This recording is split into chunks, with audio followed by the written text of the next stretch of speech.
Coyuntura semanal. Lunes, 3 de noviembre de 2025.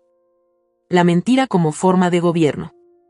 Si algo caracteriza el estilo de producción política de las fuerzas neofascistas que se van expandiendo por América Latina y el Caribe como una mancha de aceite que contamina a nuestros pueblos, es el uso de la mentira como herramienta de control social indirecto.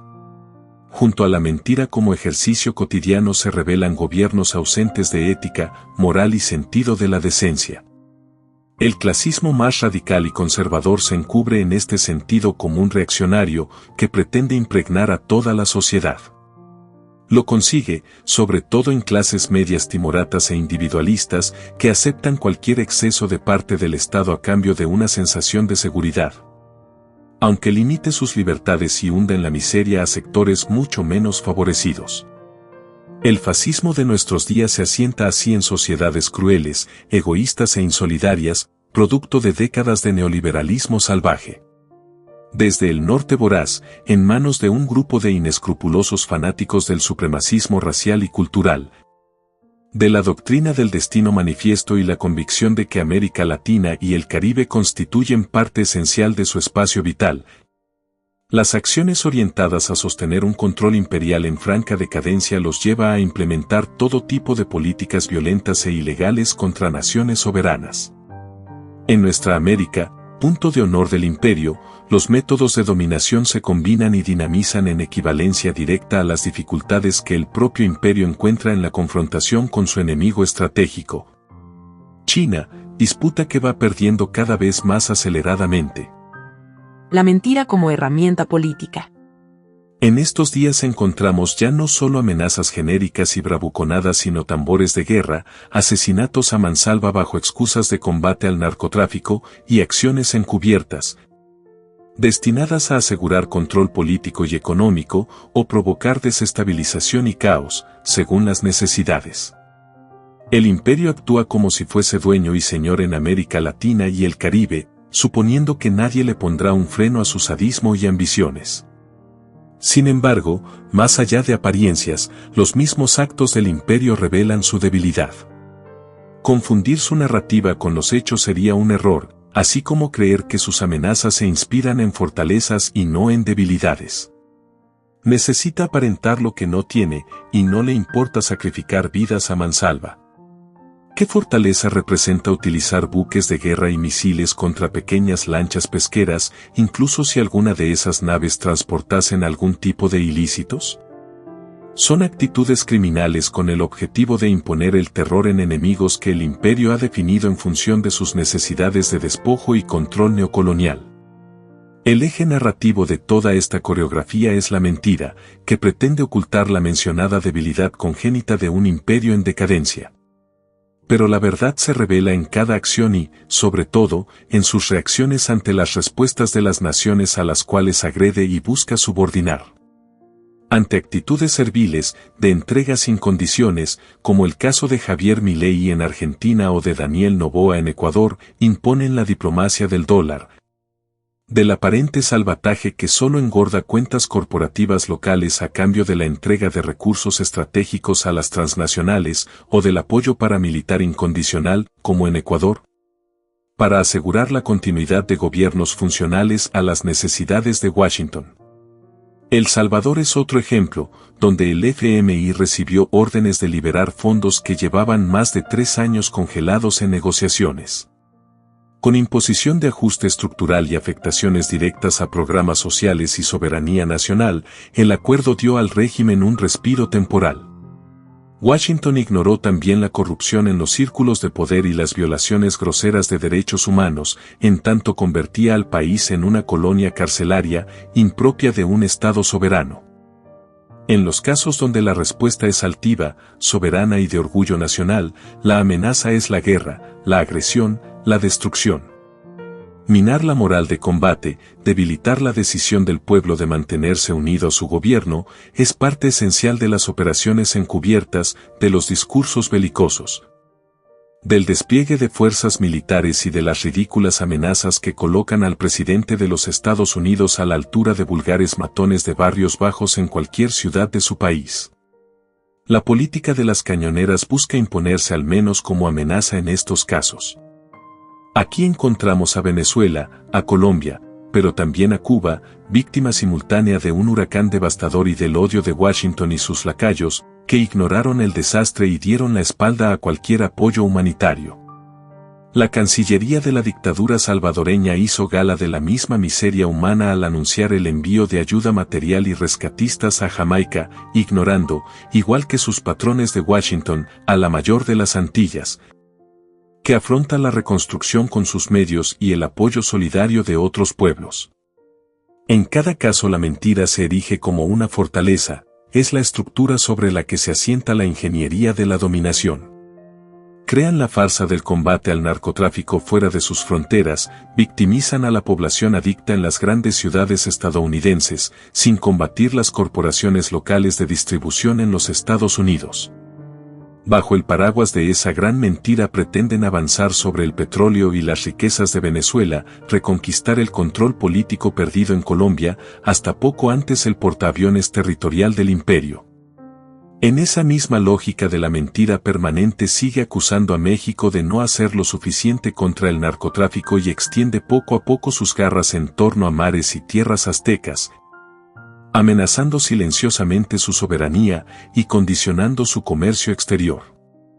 El más reciente caso lo encontramos en Brasil, la mayor economía de América Latina y piedra en el zapato del jefe de MAGA para su redespliegue imperial regional.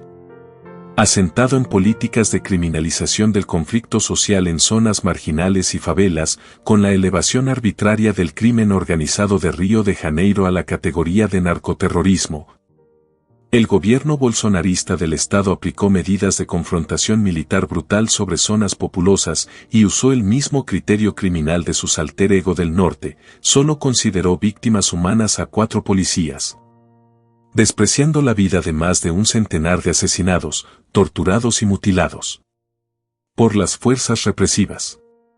Al interior de Estados Unidos también gobiernan con el discurso de la mentira, que eventualmente se convierte en política de Estado.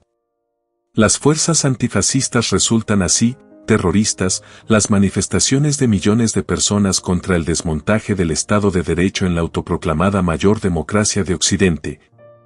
Se presenta como virtual insurrección, la criminalización del migrante es la excusa para generar empleo en las clases trabajadoras racializadas de los Estados Unidos profundos, que lo llevaron en buena parte al gobierno.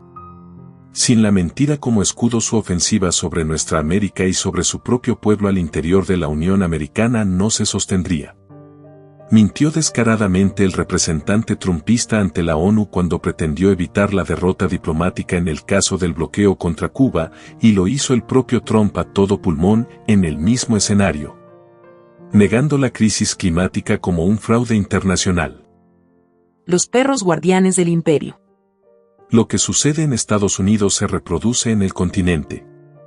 Los perros guardianes del imperio gobiernan sus territorios como fincas a su servicio, utilizan como patrón de gobierno el método de la mentira sistemática. La buquelización de la seguridad ciudadana en Brasil no es más que expresión de la misma falacia instrumentada con éxito en El Salvador, pero también exportada a la Argentina de Bullrich, al inestable Perú o al Ecuador de Noboa, criminalizando la pobreza, la protesta social y la organización popular. En cada escenario se vende la mentira como verdad indiscutible.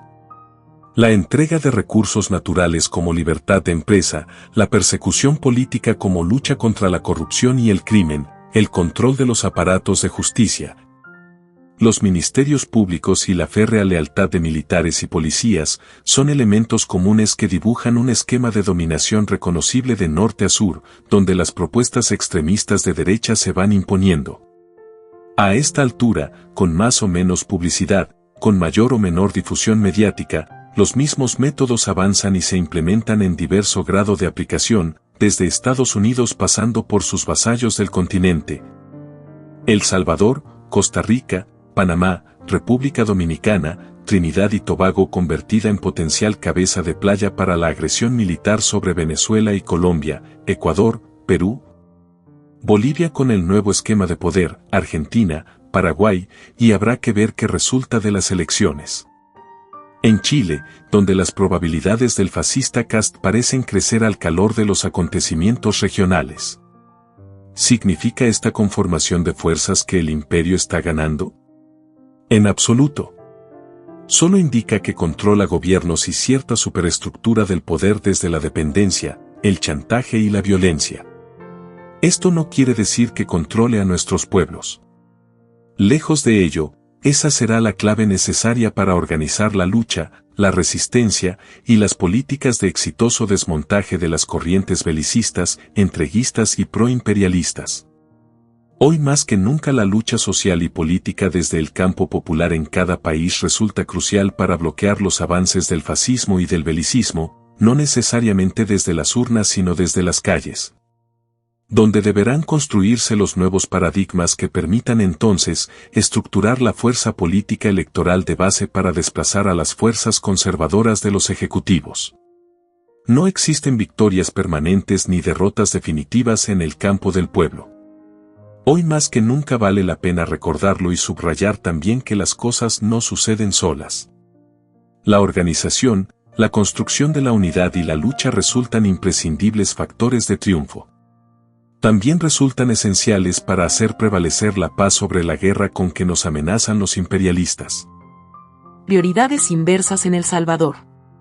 Si de mentiras hablamos, pocos casos resultan tan emblemáticos como el de la dictadura neofascista salvadoreña.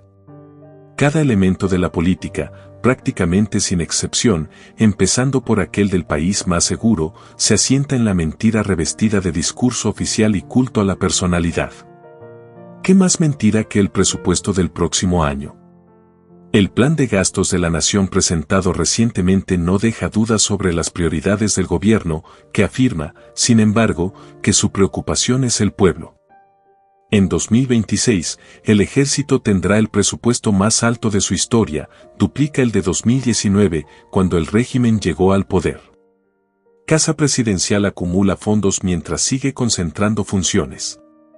La gran mentira oficial es que ahora sus presupuestos están equilibrados y no necesitan financiamiento. Desde allí toda la política de Estado es una gran mentira, creída religiosamente por una parte importante de la población a la que parece tener sin cuidado las acciones del gobierno, hasta que vuelva a agudizarse el aguijón del hambre, del desempleo, de la pobreza y de la miseria. Mientras tanto, alegan ser felices con la dictadura cool.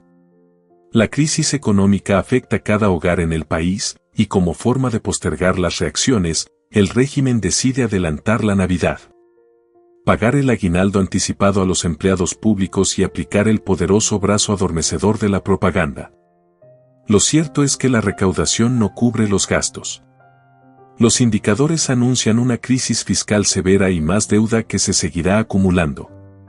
Casi la cuarta parte del presupuesto de 2026 se destinará al servicio de una deuda que no disminuirá, pues solo se pagarán intereses.